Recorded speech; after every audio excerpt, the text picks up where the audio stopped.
Hello students, तो आज की इस वीडियो में आज मैं कक्षा 11वीं वाले विद्यार्थियों को प्रश्नावली 1.3 के आगे के प्रश्नों को बताने वाला हूं। इससे पहले वाले वीडियो में मैंने आप लोगों को प्रश्नावली 1.3 के 1 से लेकर 4 तक के पूरा प्रश्नों का उत्तर मैंने दे दिया है। तो इस वीडियो में पांचवा से देखेंगे। तो चलो देखते हैं पांचवा प्रश्न क्या है। तो प्रश्नावली 1.3 यहाँ पे पहले मैं लिख लेता हूँ। प्रश्नावली 1.3 और 1.3 का पांचवा प्रश्न। तो हमें पांचवा प्रश्न से देखना है। तो पांचवा प्रश्न जो है वो कह रहा है निम्नलिखित समुच्चयों निम्नलिखित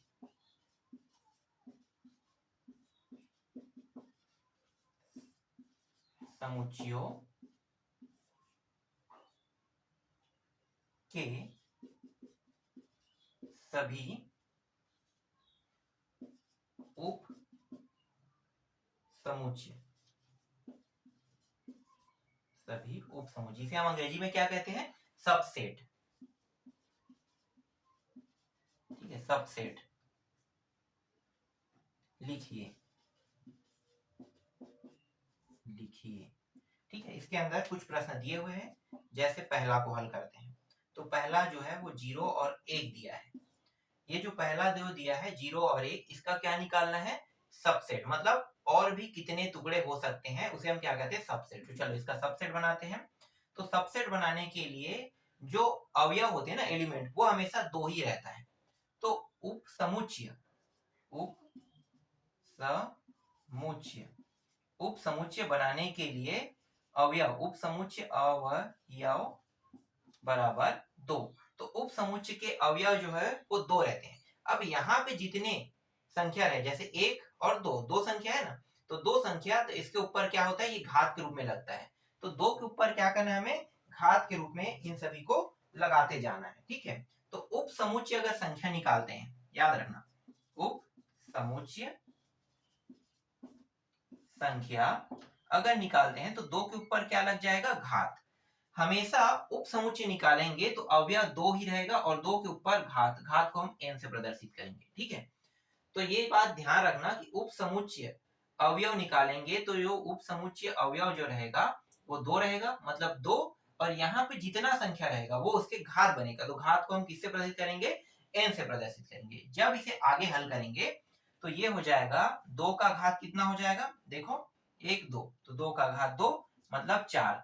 4 यहाँ पे हमें क्या प्राप्त होगा, उप समुच्चय प्राप्त होगा। तो पहला जो उप समुच्चय हमारा रहेगा वो हमेशा 5 ही रहेगा, याद रखना।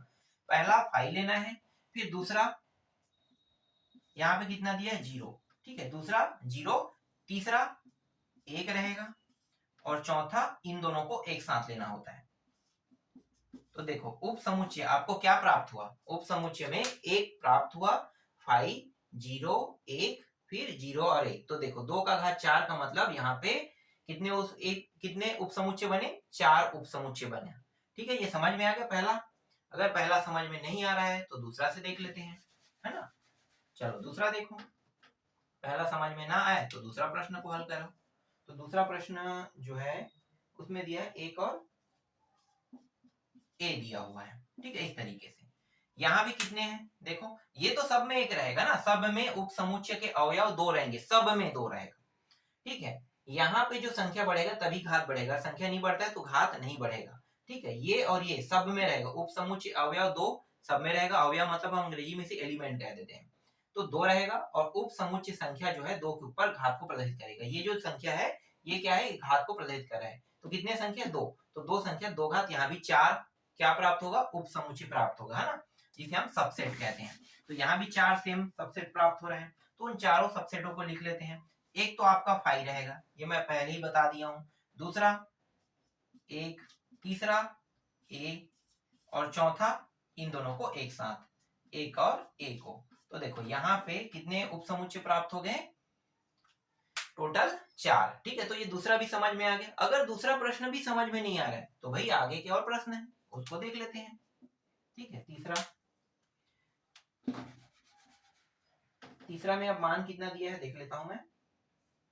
तीसरा में मान दिया हुआ है ए बी सी।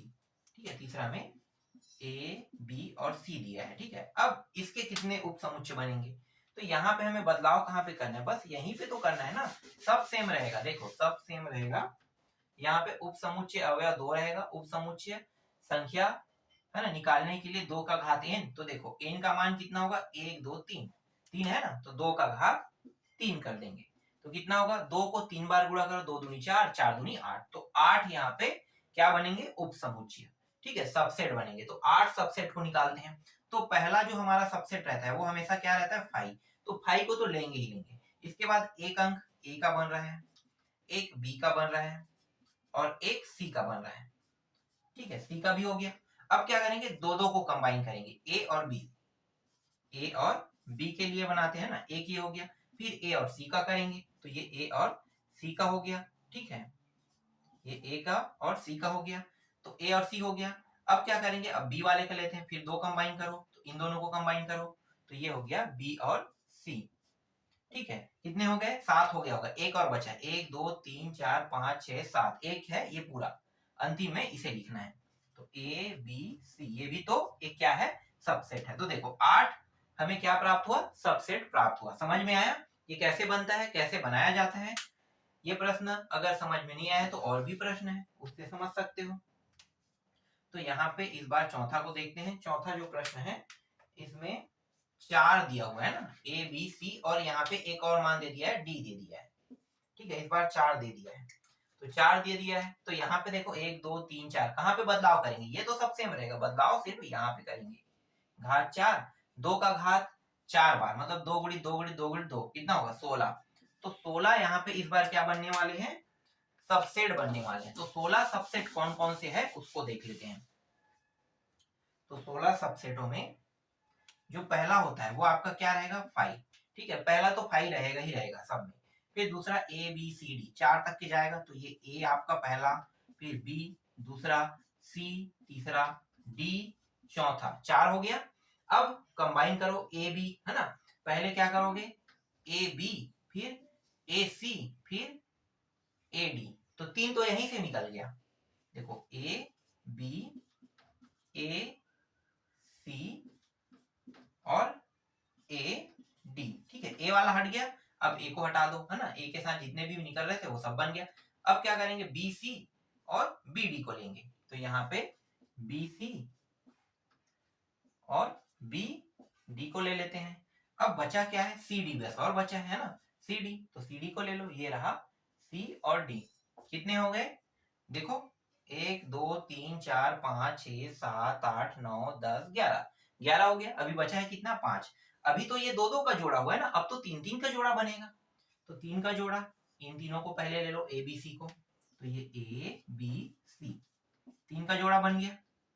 ठीक है, एक हो गया। अब क्या करोगे, ए बी सी को लिए ना, तो अब एक को छोड़ दो, बी को छोड़ दो, अब किसको ले लोगे, ए सी डी को ले लोगे, है ना, तो ए सी डी को ले लो, तो ए सी डी, या फिर ए सी को छोड़ो सीधा डी को ले लो, तो ए बी डी को ले लो, चलो ए बी और ये रहा डी। ठीक है, ए बी डी सी को छोड़े थे, ठीक है, 3 के जोड़ा में। अब इस बार क्या करेंगे, इस बार डी को छोड़ेंगे, सी को ले लेते हैं, तो ये हो गया ए बी सी, इस तरीके से। ठीक है, 3 यहाँ पे आ गया। ठीक है, 3 हो गए। अब क्या करेंगे, बी सी डी को ले लेते हैं, है ना, बी सी डी एक बना लेगा, तो ये रहा बी सी और डी, 3 का जोड़ा ये भी हो गया। अब और 3 का जोड़ा तो बन नहीं सकता है, ठीक है, क्योंकि सी डी बस अकेला हो रहा है, तो 3 का जोड़ा नहीं बनेगा, तो अंतिम अब क्या बनेगा, ये चारों बनेगा, तो ए बी सी और डी, इस तरीके से गिन लो। 16 है कि नहीं, 1 2 3 4 5 6 7 8 9 10 11 12 13 14 15 16, तो देखो 2 का घात 4 मतलब 16, और 16 सबसेट हमें इसमें बनाना था, तो इस तरीके से 16 जो है सबसेट बन गया। तो आशा करता हूं अभी जो मैं प्रश्न आपको बता रहा हूँ वो अच्छे से समझ में आ रहा होगा। एक और प्रश्न है जो है 5वां प्रश्न, तो चलो इसको भी देख लेते हैं। 5वां प्रश्न कैसे हल होगा, तो यहाँ पे जो 5वां प्रश्न है वो दिया हुआ है एक और फिर एक, इस तरीके से दिया हुआ है, देखो डबल ब्रैकेट वाला है ना। इस बार ये जो प्रश्न है ये डबल ब्रैकेट वाला है, तो डबल ब्रैकेट वाला है तो इसको कैसे बनाओगे, देखो ब्रैकेट को देखकर आपको डरना नहीं है प्रश्नों को बनाने के समय। ठीक है, सारे प्रश्न बहुत आसान और सरल रहते हैं। यहाँ पे 2 का घात कितना है, 1 और 2, तो 2 का घात 2 ही रहेगा, मतलब यहाँ पे 4 बनेगा। पहला संख्या आपका 5 रहेगा, ठीक है, इसके बाद एक ब्रैकेट के अंदर है तो भैया एक को ब्रैकेट के अंदर लो, ये सिंगल ब्रैकेट में है ना। अब ये जा रहा है डबल ब्रैकेट में, तो इसको क्या करोगे डबल ब्रैकेट में लोगे, ठीक है। एक ब्रैकेट ये और एक ब्रैकेट ये, क्योंकि ये पहले से ब्रैकेट के अंदर है और ये बाहर ब्रैकेट है, तो वो भी इसी का हिस्सा होगा ना, तो दो ब्रैकेट हो गया। अब पूरा एक साथ उतार दो, एक फिर सिंगल ब्रैकेट के साथ, मतलब ये डबल ब्रैकेट के साथ ये, तो ये जो मान है वो आपको प्राप्त होगा। तो इस तरीके से पांचवा प्रश्न भी यहाँ पे बन जाता है, ठीक है। तो पांचवा वो मुझे लगता है समझ में आ गया होगा, पांचों प्रश्न। तो चलो अब अगले प्रश्न को देखते हैं।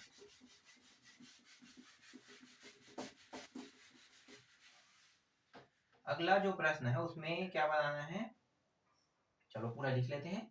निम्नलिखित समुच्चयों के सभी उचित उप समुच्चय लिखे, इस बार उचित समुच्चय। निम्नलिखित समुच्चयों के सभी, हाँ यहाँ पे बस थोड़ा सा आगे बस में लिखना है उचित, यहाँ पे उचित डालना है, उचित उप समुच्चयों को लिखिए। कह रहे उचित उप समुच्चय है ना, समुच्चय है, हाँ ठीक है, उप समुच्चयों को लिखिए, ठीक है। तो इसके अंदर जो पहला प्रश्न है उसको देख लेते हैं। तो पहला प्रश्न है 1 और 2 दिया हुआ है, यहाँ पे 1 और इस तरीके से, 1 मिनट कितना है 1 और 2, चलो पूरा मिटा लो इसको, ठीक है। 1 और 2 दिया है, ठीक है, 1 और 2 दिया है। अब ये 1 और 2 दिया है तो हमें क्या बताना है, उप समुच्चय। अब उस तरीके से हल नहीं करना है, ठीक है। इससे पहले वाले में क्या था, उप समुच्चय था, लेकिन यहाँ पे एक शब्द आ गया उचित। उचित को अंग्रेजी में क्या बोलते हैं, प्रॉपर। प्रॉपर, तो मैं जब आपको प्रश्नावली 1.3 को बता रहा था, है ना, शुरू के प्रश्नों को, तब मैंने आपको प्रॉपर समुच्चय और इम्प्रॉपर समुच्चयों के बारे में बताया था कि वो होता क्या है। तो यहाँ पे हमें प्रॉपर समुच्चय मतलब उचित समुच्चय को लेना है। तो उचित समुच्चय में सिर्फ यहाँ पे 2 ही मान रहेंगे, ठीक है। उत्तर अगर लेते हो तो यहाँ पे 2 ही मान रहेगा। जैसे उप समुच्चय कहता तो इसके 4 मान बनते हैं ना, उप समुच्चय कहता, लेकिन यहाँ पे प्रॉपर उप समुच्चय बताना है तो सिर्फ इसके कितने मान होंगे, 2, ठीक। ये समझ में आ गया। चलो दूसरा देखो, दूसरा जो है 1 3 1 2 3 दिया हुआ है ना, 1 2 3, तो यहाँ पे 1 2 और 3 लेंगे, ठीक है। हाँ यहाँ पे 2 मान रहेगा तो वो कुछ इस तरीके से ब्रैकेट बस में लेना है, ठीक है। अब 1 2 3 इस तरीके से दिया हुआ है, ठीक है। इसका आप क्या करेंगे, उचित उप समुच्चय बनाएंगे। तो याद रखना उचित उप समुच्चय में जो पहला मान होता है और आखिरी मान होता है वही बस हम नहीं लिखते। अगर ध्यान से देखा जाए तो जब मैं इसको हल करूंगा कि इसमें उप समुच्चय, ये उचित हटा दूंगा, तो आपको पता है ना 2 का घात कितना बनेगा, 2, तो 4 आएगा, आता है ना 4 आता, तो एक संख्या यहाँ पे 5 होता। देखो पहला मैं पूरा डिटेल समझा देता, एक संख्या 5 होता और एक संख्या यही होता है ना, 1 और 2 इस तरीके से रहता। तो जब हम उचित समुच्चय बनाते हैं ना, उचित उप समुच्चय, तो ये वाला और ये वाला ये दोनों बस गायब हो जाता है, पहला और अंतिम बस गायब होना है इसमें, बाकी कुछ नहीं करना है। बाकी इसके बीच के दोनों मान रहेंगे ही रहेंगे। जैसे यहाँ पे 1 2 3 का करते हैं, तो 1 2 3 का अगर बनाते हैं तो कितना बनेगा, 2 का 3 घात, है ना, यहाँ पे मैं बता रहा हूँ 2 का 3 घात, तो कितना हो जाएगा 8, 8 बन रहे हैं। तो 8 में पहला और अंतिम तो गायब हो जाएगा। चलो पहले पूरा बना लेते हैं। जैसे कि यहाँ पे 5 है, पहले बना लेते हैं ना, उसके बाद हटा देंगे, फिर 1 का बनेगा, फिर 2 का बनेगा, फिर 3 का बनेगा, ठीक है। अब जोड़ा बना लो, 1 2 और 1 3, तो 1 2 फिर 1 3 इस तरीके से, फिर 2 3, फिर ये 2 3 हो गया। और अंतिम संख्या क्या रहता है, 1 2 3, देख लो 8 है कि नहीं, 1 2 3 4 5 6 7 8। तो ये जो पहला वाला है इसको क्या करना है, हटा देना है जब उचित समुच्चय बनाओगे तो। और ये जो अंतिम वाला है उसको भी नहीं लिखना है। अब आपको कितने संख्या दिखाई दे रहा है, मतलब कितने उप समुच्चय दिखाई दे रहा है, तो 1 2 3 4 5 6, यही क्या कहलाता है, उचित उप समुच्चय, मतलब उचित सबसेट या फिर प्रॉपर सबसेट, हम इसी को कहते हैं। क्लियर हुआ ये टॉपिक, अब जो डाउट था वो क्लियर हो गया ना।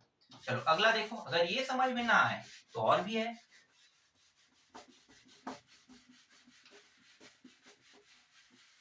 अगला जो प्रश्न है वो है 1 का है, सिर्फ यहाँ पे 1 दिया। देखो तीसरा प्रश्न जो है उसमें 1 बस दिया है।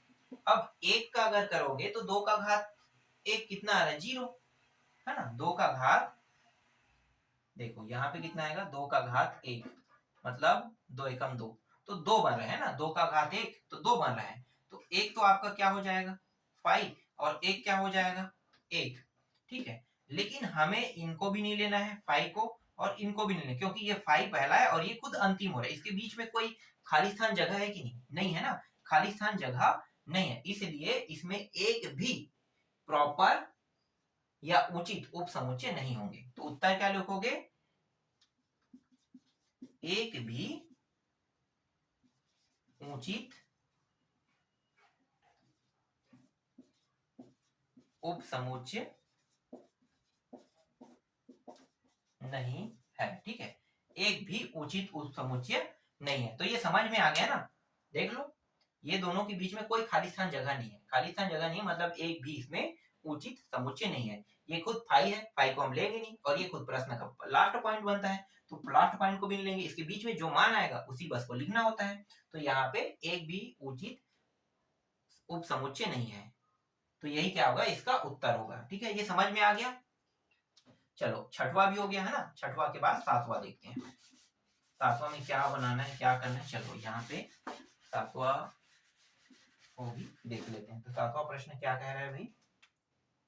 निम्नलिखित को अंतराल रूप में लिखिए कह रहा है। यहाँ पे पूरा बदल देते हैं। निम्नलिखित को, इसको भी बदलेंगे। ठीक है, मजेदार प्रश्न। देखो, अंतराल रूप में निम्नलिखित को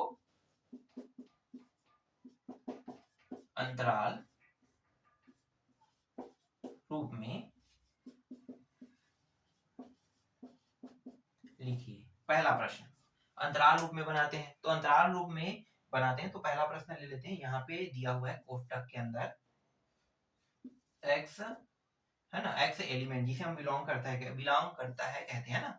तो x एलिमेंट r अनुपात -1 से बड़ा, x से बड़ा बराबर 2। इस तरीके से ये जो पहला प्रश्न है वो दिया हुआ है। ठीक है, अब इसमें अंतराल रूप में इसे लिखना है। अंतराल रूप में, तो अंतराल रूप में जब लिखेंगे ना तो ऐसे प्रश्नों को कैसे बनाया जाता है? x बिलोंग करता है r के साथ। देखो, ये r जो है ये पूर्णांक नंबर को ही प्रदर्शित करता है, पूर्णांक संख्या, जो माइनस में भी होता है प्लस में भी होता है। जैसे कि -2, -1, 0, फिर 1, 2 प्लस, इस तरीके से। तो ये इसी को प्रदर्शित कर रहे हैं। तो यहाँ पे i ना लिख के ना r लिख दिया जाता है। ठीक है, इंटीग्रेटेड नंबर ना लिख के r का प्रदर्शन किया जाता है, r लिख दिया जाता है। तो जब इसे अंतराल रूप में लिखेंगे, ठीक है, अंतराल रूप में लिखेंगे तो इसका जो अंतराल रूप प्राप्त होगा, यहाँ पे बराबर लगा देते हैं। किसका अंतराल रूप? इसका। ठीक है, इसका अंतराल रूप जब हमें प्राप्त होगा तो यहाँ पे देखो, यहाँ पे ये जो ब्रैकेट है ना, मतलब ये जो आपको दिखाई दे रहा है, ठीक है, बड़ा छोटा जो निशान हम कहते हैं, लेस देन ग्रेटर देन, है ना। तो लेस देन का जो निशान है ग्रेटर देन होता है। ठीक है, तो यहाँ पे ग्रेटर देन का जो निशान आपको दिखाई दे रहा है, जो बड़ा का निशान है, देखो ये जो निशान है ऐसा होगा तो इस साइड के मान बड़ा होगा। अगर इसे ऐसा किया जाए तो उस साइड जो इस पार पाया जाता है वो मान बड़ा होगा। तो ये -1 से बड़ा का निशान सिर्फ बड़ा का निशान है, बराबर का निशान नहीं। तो आपको जब अंतराल रूप में लिखना है तो यहाँ पे देखो, यहाँ पे सिर्फ ये निशान बस है। तो ये निशान है इसलिए छोटा कोष्टक आ जाएगा, फिर -1 को लिखना है। अब यहाँ पे देखो, ये निशान के साथ बराबर का चिन्ह लगा है, मतलब यहाँ पे बड़ा कोष्टक का जिक्र किया जाएगा। ठीक है, तो ये जो उत्तर है वो यही रहेगा, यही अंतराल रूप है। क्लियर हुआ अंतराल रूप? ठीक है, अंतराल रूप कैसे निकालते हैं अगर आपसे पूछा जाए तो ये जो चिन्ह है इसी को देखना है।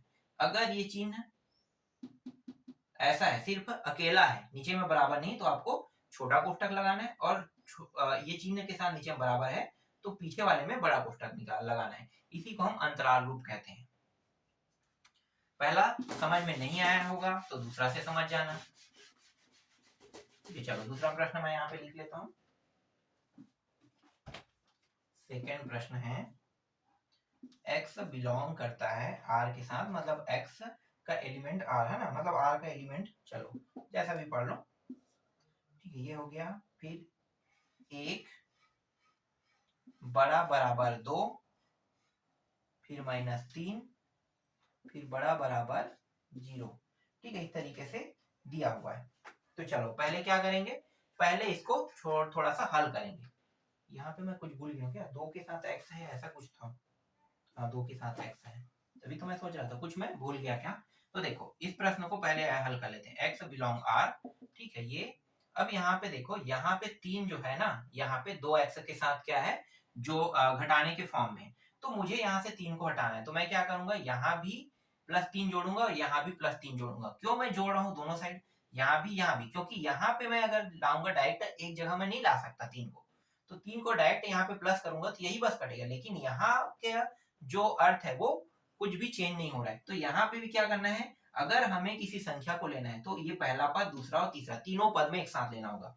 तो 1 प्लस 3 यहाँ पे भी करेंगे, फिर 2x माइनस 3 प्लस 3 यहाँ भी करेंगे, फिर 0 प्लस 3 यहाँ भी करेंगे। तो ये हो जाएगा x बिलोंग करता है r के साथ, तो ये 1 और 3 कितना हो गया, 4 हो गया। फिर बड़ा बराबर, अब यहाँ पे कितना है, देखो ये दोनों कट गया तो यहाँ पे सिर्फ 2x बस बचेगा और ये 3। ठीक है, इस तरीके से। अभी भी ये प्रश्न पूरी तरीके से हल नहीं हुआ है, तो आगे क्या करेंगे, देखो यहाँ पे 2 जो है इसके साथ गुणा के फॉर्म में, और मुझे ये 2 नहीं चाहिए, मुझे सिर्फ अकेला x चाहिए, है ना। जब भी हम ऐसे अंतराल वाले प्रश्नों को बनाते हैं तो हमेशा x जो है वो अकेला रहता है, नंबर इस साइड या इस साइड ही रहता है। तो यहाँ से नंबर हटाएंगे, तो अब क्या करेंगे, इस बार भाग करेंगे। ठीक है, इस बार क्या करने वाले हैं, भाग करने वाले हैं। तो x एलिमेंट r, तो 4 बटा देखो कितना है, 2 है, तो 2 का भाग कर देंगे। फिर 2 भाग कर दिए, इसमें भी भाग होगा, फिर यहाँ भी भाग हो जाएगा इस तरीके से। तो जब भाग करेंगे तो इसका जो मान है वो कितना आएगा, 2 एकम 2 दूनी 2, 2 कट गया यहाँ पे, और कुछ कट है क्या, नहीं कट रहा है ना, बस इतना ही हमें प्राप्त हो रहा है। तो यहाँ पे बगल में मैं लिख देता हूँ x बिलोंग r वाला, है ना, एलिमेंट के साथ, और यहाँ पे 2 प्राप्त हो रहे हैं, फिर बड़ा बराबर का निशान है, और यहाँ पे x है, फिर यहाँ पे बड़ा बराबर 3/2 है। तो देखो अब जो उत्तर आएगा वो क्या आएगा, यहाँ पे निशान जो है, ठीक है, इस साइड है, मुंह खुला है, हमें उससे कोई मतलब नहीं, ये मुंह जिस साइड खोलेगा उस साइड की संख्या को बड़ा बताएगा। तो ये बड़ा के साथ बराबर भी बता रहे हैं, यहाँ भी बड़ा के साथ बराबर बता रहे हैं। तो जो अंतराल रूप आएगा, इसका अंतराल रूप क्या प्राप्त होगा, तो इसका जो अंतराल रूप होगा वो 2 और 3/2 दोनों बड़ा कोष्टक के अंदर होगा। यही क्या है, इस प्रश्न का उत्तर है। दोनों क्यों बड़े कोष्टक के अंदर हो रहे हैं, एक क्यों नहीं हो रहा है, तो यहाँ पे देखो निशान क्या है भाई, बराबर, यहाँ भी क्या है, बराबर। अगर दोनों में बराबर का चिन्ह लगा है तो दोनों के मान जो आगे में रहेगा वो भी बड़ा रहेगा और ये भी बड़ा रहेगा। ठीक है, ये समझ में आया। ये प्रश्न अगर समझ में नहीं आया होगा तो चलो और भी प्रश्न है, और भी प्रश्नों को देखो, समझ में आते जाएगा धीरे धीरे। मैं आपको पूरा डिटेल से बता रहा हूँ, पूरा डिटेल से एक एक पॉइंट को बताते जा रहा हूँ। आशा करता हूँ मैं जो बता रहा हूँ वो आप लोगों को समझ में तो आ रहा होगा ना। कमेंट करके बता सकते हो समझ में आ रहा है या नहीं आ रहा है, आप लोग कमेंट नहीं करते। चलो यहाँ पे तीसरा है x बिलोंग कर रहा है r के साथ, फिर यहाँ पे 3/2 दिया हुआ है, फिर 2 प्लस 3x है, फिर यहाँ पे 5। इस तरीके से प्रश्न जो है वो दिया हुआ है। अब देखो यहाँ पे 2 भी है ना, तो पहले तो 2 को हटाएंगे, हटाने का तरीका क्या है पता होगा, तो चलो हटा देते हैं। x बिलोंग r, इस तरीके से पूरा लिखना पड़ेगा। 3/2, तो ये क्या है, प्लस में, तो मतलब मुझे माइनस में लेना पड़ेगा, तो माइनस में मैं 2 लूंगा, तो यहाँ पे 2 माइनस 2 फिर प्लस 3x को तो जैसा वैसा लिखेंगे, फिर यहाँ पे 5, फिर आगे इसको हल करेंगे, तो x बिलोंग r 3/2 है ना, और ये -2 इस तरीके से। ठीक है, इसे बाद में हल कर लेंगे, ठीक है, या अभी हल करना चाहो तो कर सकते हो। कितना होगा, देखो 2 दूनी 4, ठीक है, तो 4/2, और 4/2 में घटाओगे 3 को तो -1, तो -1/2 यहाँ पे प्राप्त हो रहा है। ठीक है, ये कट गया, यहाँ पे 3x बस बचेगा, और 2 कहाँ पे, यहाँ भी तो माइनस करना है ना, 2 तो घटाएंगे तो 3 आ जाएगा, यहाँ पे 3 आया, ये वाला मान हमें प्राप्त हुआ। ठीक है,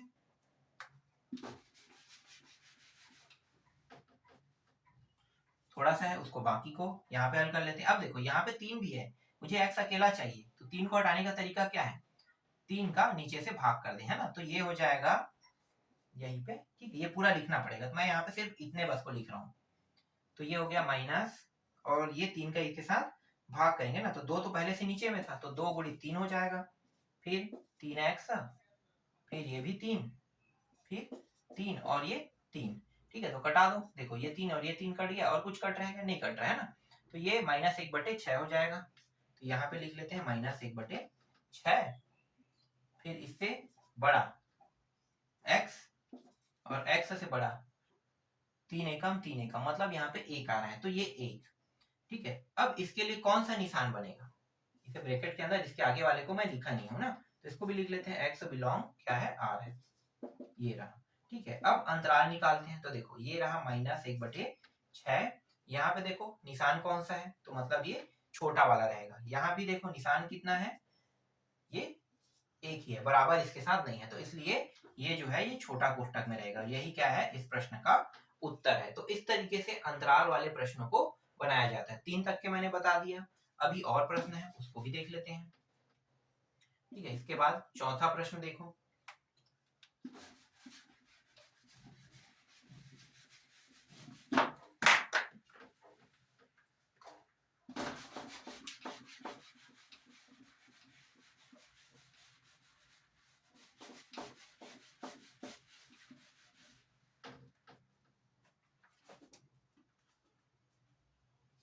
चौथा प्रश्न है x बिलोंग कर रहा है r के साथ, है ना, मतलब x एलिमेंट r, फिर माइनस यहाँ पे 4 दिया है, फिर x दिया है और यहाँ पे 0 दिया है। अब आपको समझ में आ गया होगा कि इसका अंतराल रूप क्या है। देखो इसे हल करने की जरूरत नहीं, हमें x अकेला प्राप्त है ना, तो जब x अकेला है तो आसानी से हम निकाल सकते हैं। यहाँ पे जो निशान है वही मायने रखता है। यहाँ पे देखो एक है अकेला, है ना, तो यहाँ पे लिखोगे -4 और यहाँ पे कितना है 0। कौन सा कोष्ठक रहेगा, छोटा। क्यों दोनों छोटा रहे, अगर यहाँ पे बराबर रहेगा तभी हम बड़ा कोष्ठक लेंगे, यहाँ बराबर रहेगा तब पीछे में बड़ा कोष्ठक लेंगे। तो यहाँ पे कहीं पे भी बराबर का निशान नहीं है, इसलिए इसके जो अंतराल रूप है वो दोनों छोटे कोष्ठक के अंदर आएगा। ये आपका चौथा प्रश्न हो गया। चलो अब पांचवा देखो।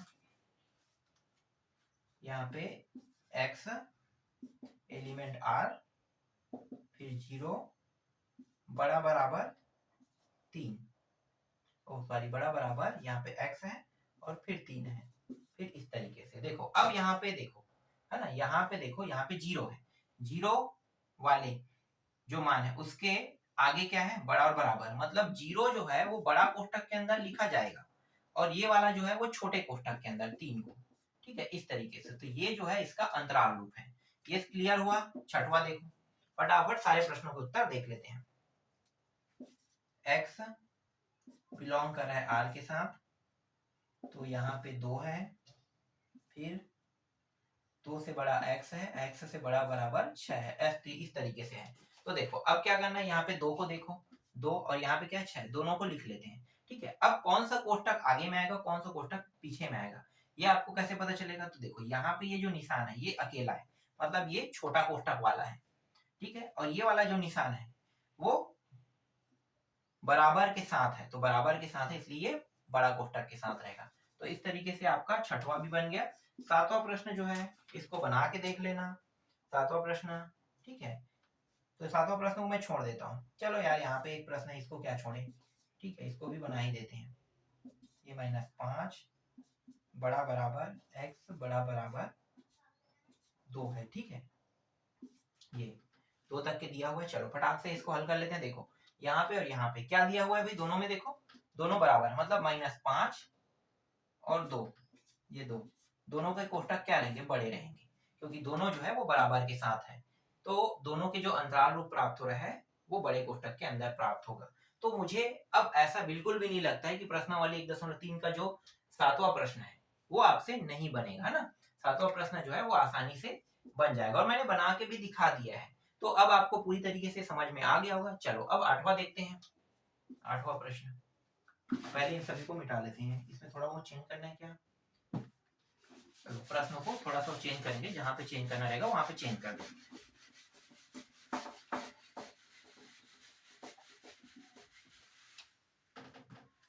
तो आठवां प्रश्न मैं यहाँ पे पढ़ लेता हूँ। निम्नलिखित अंतरालों, ठीक है, निम्नलिखित यहाँ पे क्या आ जाएगा, अंतरालों। ठीक है, यहाँ पे निम्नलिखित अंतरालों को लिखना है, समुच्चय निर्माण रूप में लिखे। अंतरालों को यहाँ पे भी, ये भी थोड़ा बदल देते हैं, समुच्चय निर्माण रूप में क्या करना है, लिखना है। ठीक है, अब कौन कौन से अंतराल दिए हुए हैं, देखो सभी अंतरालों को लिख लेते हैं। यहाँ पे a बराबर दिया हुआ है -2 और 3 दिया हुआ है। दूसरा b बराबर 5, जो बड़ा कोष्ठक इसके आगे में, और फिर 9।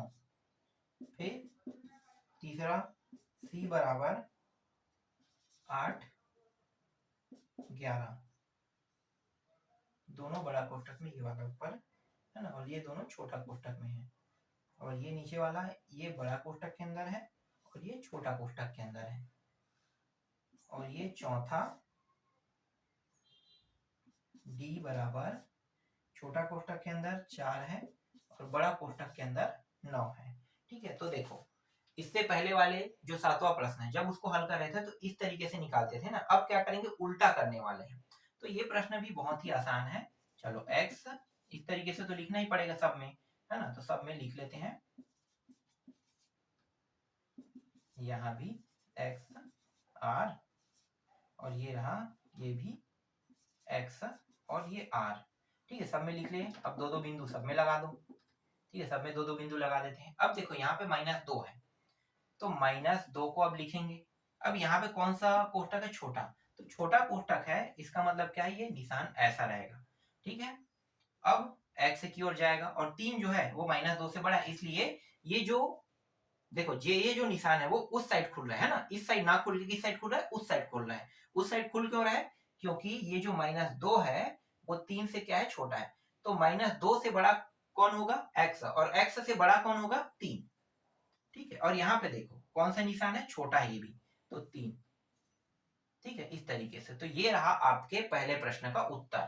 ठीक है, ये पहले प्रश्न का उत्तर। अब दूसरा को देखते हैं, 5 और 9। तो 5 और 9 में कौन बड़ा है भाई, पहले आपको देखना है बड़ा कौन है, 9। तो 9 बड़ा है, मतलब जो मुंह है वो उस साइड खुलेगा, है ना। और दोनों कोष्ठकों को देखो, बड़ा कोष्ठक है तो 5 बड़ा और बराबर x से, और x से बड़ा बराबर कौन रहेगा, 9। तो देखो ये इस तरीके से बनेगा। ठीक है, ये समझ में आ गया। नीचे वाला देखो, 8 और 11। 8 और 11 में कौन बड़ा है, 11 बड़ा है।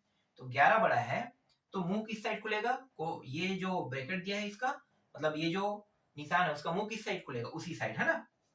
तो यहाँ पे 8, और देखो यहाँ ये वाला क्या है, बड़ा कोष्ठक है, तो 8 बड़ा बराबर फिर x से बड़ा कौन है, 11। ये रहा आपका अगले प्रश्न का उत्तर। अब लास्ट प्रश्न देख लेते हैं। यहाँ पे ये छोटा है ना, ये यहाँ भी सेम वैसे ही मुंह खुल रहा है। तो 4 ये हो गया निशान, छोटे का ये निशान होता है। फिर x, अब देखो बड़े वाला आ रहा है तो बड़ा और बराबर का निशान लेना है और 9 को लिख देना है। तो इस तरीके से मैंने आपको 6वां 7वां 8वां 3 प्रश्नों का उत्तर आप लोगों को बता दिया है और पूरी डिटेल से बता दिया हो ना, पूरा डिटेल से है। तो मुझे अब ऐसा नहीं लगता है कि प्रश्नावली 1.3 के जो 6वां 7वां 8वां प्रश्न है उसके अंदर जो प्रश्न है उसमें कोई भी प्रकार का दिक्कत आ रहा होगा। अगर दिक्कत रहेगा तो आप लोग वीडियो को एक बार ढंग से देखना, आपको अच्छे समझ में आ जाएगा। अगर वीडियो को ढंग से नहीं देखोगे तो दिक्कत जो है वो बना रहेगा, और वीडियो को ढंग से देखोगे तो दिक्कत जो है पूरी तरीके से समाप्त हो जाएगा। इस प्रश्नावली के जो बाकी प्रश्न बचे हुए हैं उनको मैं आपको नेक्स्ट वीडियो में जल्दी बता दूंगा।